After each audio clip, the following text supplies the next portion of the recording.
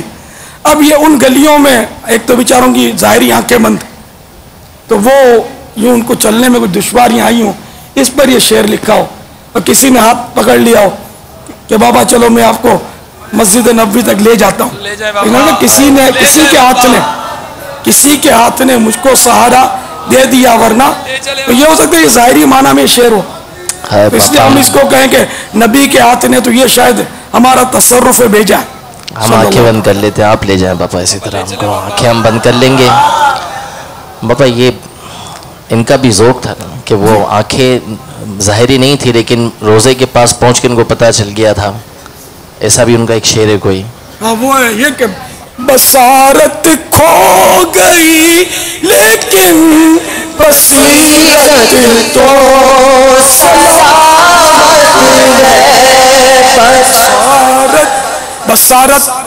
بصارت آنکھوں کی نظر کو بولتے ہیں, بصیرت دل کی نظر کو. تو یہ شاعر کہتا ہے کہ میری آنکھیں تو روشن نہیں ہیں, میری بینائی جا چکی ہے, بصارت تو کھو گئی لیکن بصیرت سلامت ہے, میری دل کی آنکھیں کھلی ہوئی ہیں. بصارت کھو گئی لیکن بصیرت تو سلامت ہے. بصارت کھو گئی لیکن بصیرت تو سلامت ہے. مدینہ ہم نے دیکھا ہے مگر نادیدہ نادیدہ. مدینہ ہم نے دیکھا ہے مگر نادیدہ نادیدہ. یعنی ظاہری آنکھیں تو میرے پاس نہیں ہیں, دل کی آنکھیں موجود ہیں. اور دیدہ مانے آنکھ, دیدہ کے معنی ہے آنکھ. تو ظاہری بینائی نہ صحیح, دل کی آنکھیں چونکہ روشن ہیں تو میں نے بغیر آنکھوں کے مدینہ دیکھ لیا ہے. یہ اس شعر کا مفہوم ہے. اب دیکھیں کسی شاعر کے بعض اشعار سے میرا اتفاق یا اس کو اپنے انداز میں پیش کرنا, اس سے مراد یہ نہیں کہ اس کے ہر شعر سے ہی مجھے اتفاق ہو.